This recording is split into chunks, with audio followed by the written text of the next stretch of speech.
कहानी गलवा मानिए ब्याजी के कि धनुषा टूट गई। धनुषा जब टूट गई धरती हिलल। रामायण में जो लिखल बाटे का तत ही क्षण राम मध्य धनुष तोरा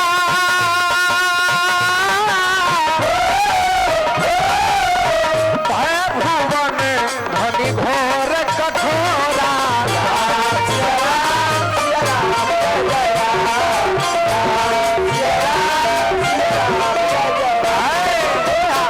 धनुष टूट गई वो जगह हल्ला भइल कि राम धनुष तोड़ दिले, राम धनुष तोड़ दिले।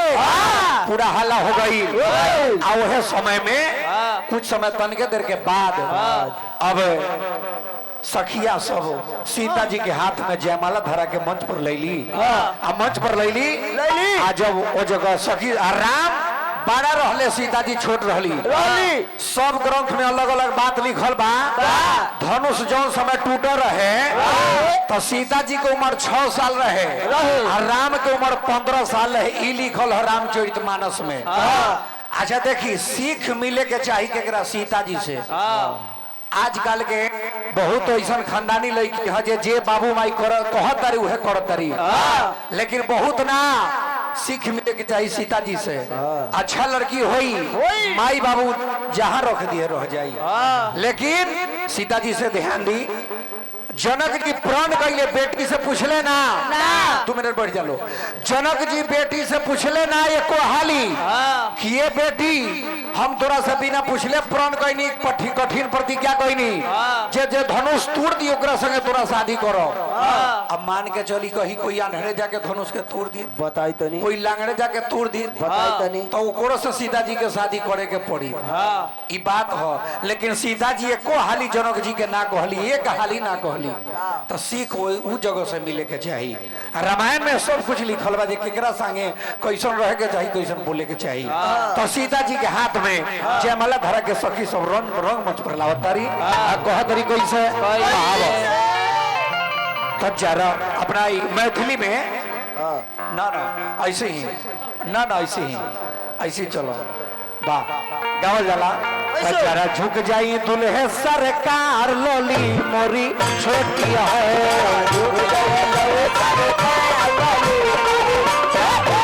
जरा झुक जाई दुल्हे सरकार लोली मोरी छोटी है।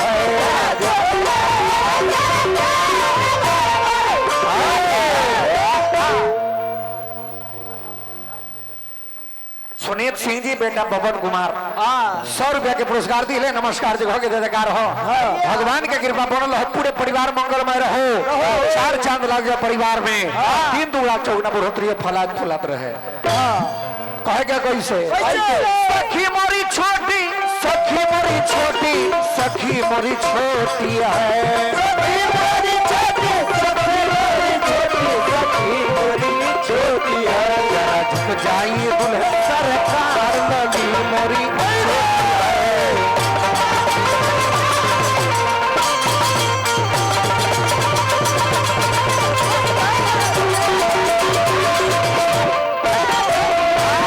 राम माथा न झुकावत रहले। गुरुदेव जगह कहानी विश्वामित्र जी ऋषि कुमार चाचा मुन्ना सिंह जी पिंड होता। चलो वहां की तरफ से 100 रुपया के फिर पुरस्कार मिलल। नमस्कार हो जगह के जयकार हो। सब लोग के मंगल के वर्षा होत रहो।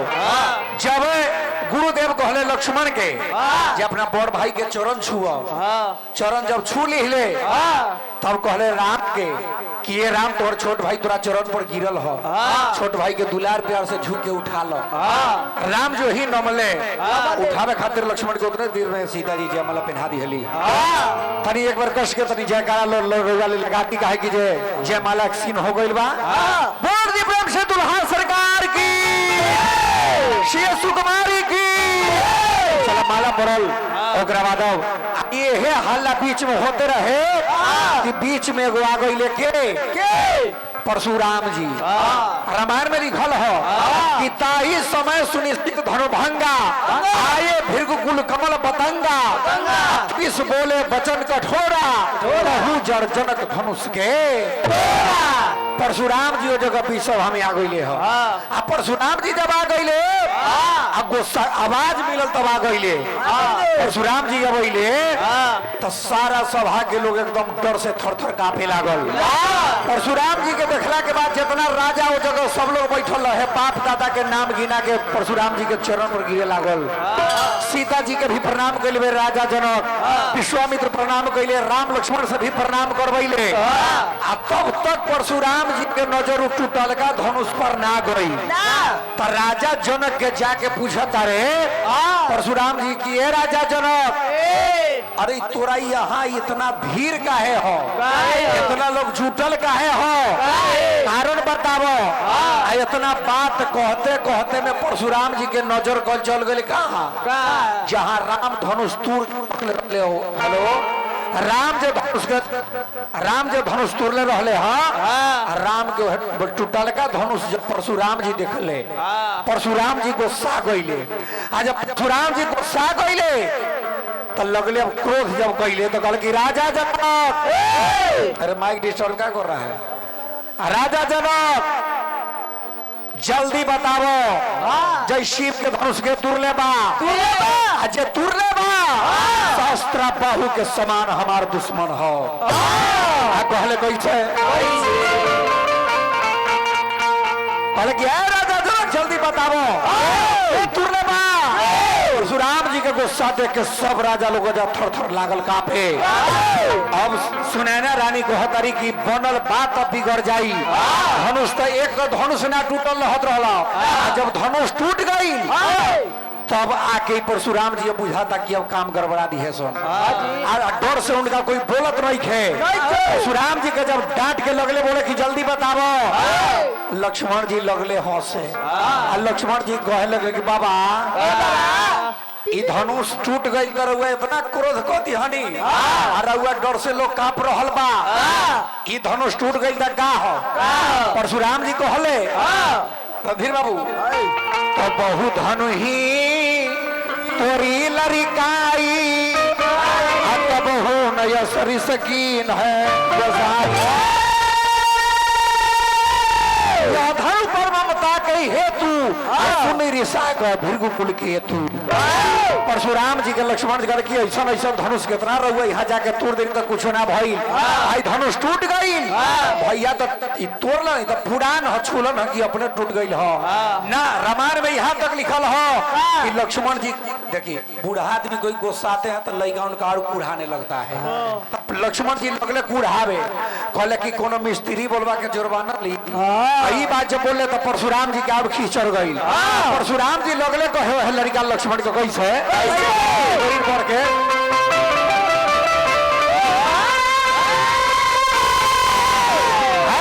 तो धनुहा कर विशाल तोहर काल बोले धनुहा कर विशाल तोहर काल बोले तोहर काल आई बोल रहा बा अपने नाम परशुराम हो अरे पृथ्वी पर घूम के एक बार दू बेर ना 21 बार छत्री के संहार कइले बानी हम हमरा फरसा से तो ना बचबे कहले कैसे शिव के धनुहिया से लागल सनहिया शिव के धनुहिया से लागल सनहिया हम पूछता नहीं तोहर जन्म है कहिया हम पूछता नहीं तोहर जन्म है कहिया तो हमारा से करो न पवाल तोहर काल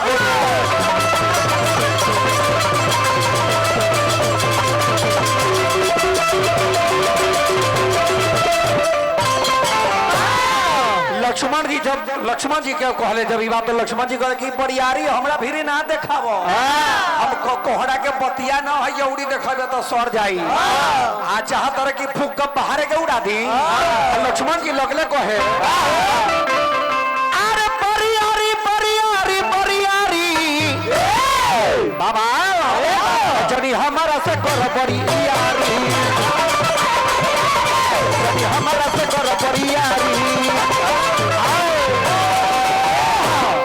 कहले कि क्रोध से कापेला तारा शरीर हो, जानता नहीं पार कितना तू पर काबीर हो, जानता नहीं जे कितना वीर बानी रहुआ। अपने से अपना महतारिये के रहुआ काट देले रहनी है बाबूजी के कहला पर। इतना बड़का वीर बानी परशुराम जी हमरा के कहता नहीं, हमारा के बात जनकारी जनी हमारा से कर पड़ी यारी।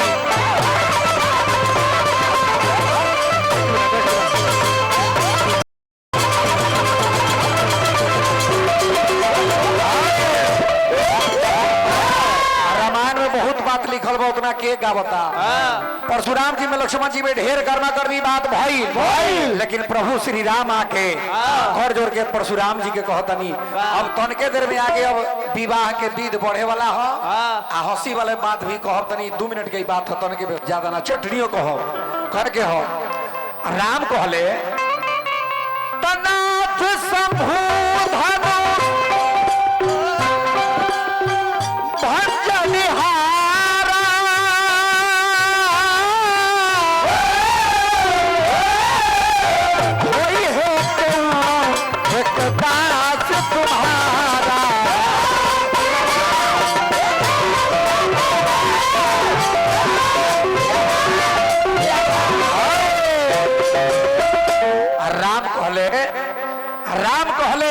धनु धनुष तूरे वाला दोसर ग्रह और कोई दासे हो। राम के भावपूर्ण बात सुन के परशुराम जी के गुस्सा कम कहता कि ओहो अरे बड़का तो नरम हो, छोटका बड़ा गरम हो।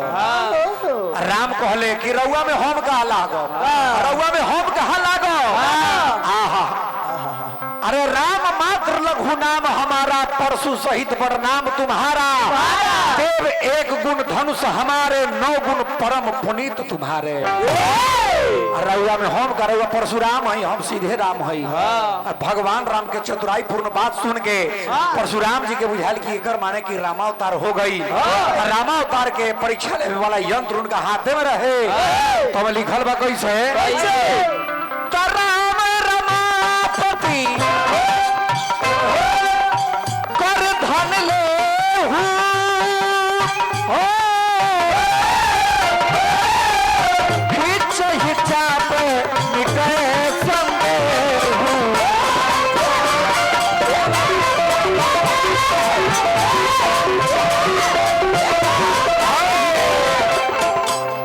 चाप आप चढ़ी गए।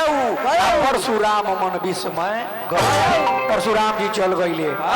तबले ने राजा जनक सतानंद से उनका पुरोहित रहले विचार कैले कि अब का कल जाए रहुआ ऑर्डर करी। तो सतानंद जी कहले कि तब प्राण रहे कि धनुष टूट जाई ओकरा से शादी हो जाई। राम तो धनुष टूट दिले, प्राण के अनुसार तो शादी हो गई। लेकिन इनका बाबूजी के राजा दशरथ के अयोध्या में खबर होके के चाहिए, वहाँ खबर होके के चाहिए कि राउर बड़का पुत्र राम आके धनुष तोड़ दिले बा। तिथि अनुसार 12 साज के चली पुतो होके लेके आई। चिट्ठी लिखल जाता, पत्रिका लिखल जाता।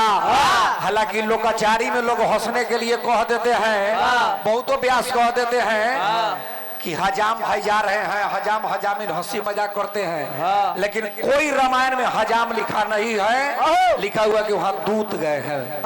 वहाँ लिखल बा कि दूत गइल बानी। अब है जगह भाव लगल कैसे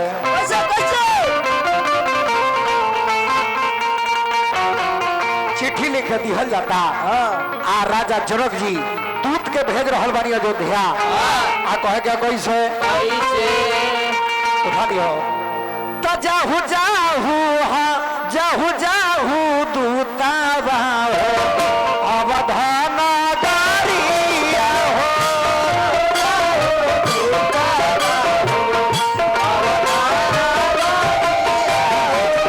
जाहू जाहू दूता अवधान दारिया हो।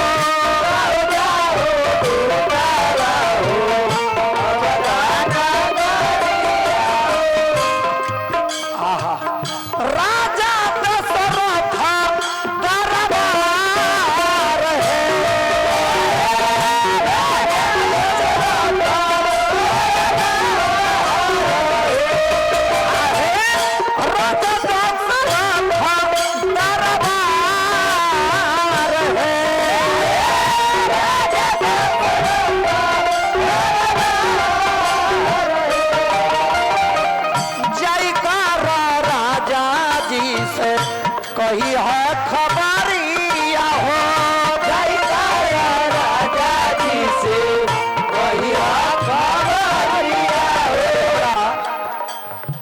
फोरमपुर दाऊद रसुलपुर के हमरा भाई सब हदिया कोरस करता रे झाल बजावता रे दिल कुमार भाई 100 रुपया के पुरस्कार दिले बारे चलो भाई के नमस्कार जो हो के जयकार हो 3 दुगना चौगना बढ़ोतरी हो चलो ब्याज डबल पैसा मिल गल को तोरा डूबल ना रहे जय कारा राजा जी से कही है खबरिया हो जय कारा राजा जी से कही है खबरिया हो यह हमारे कुशल समाचार है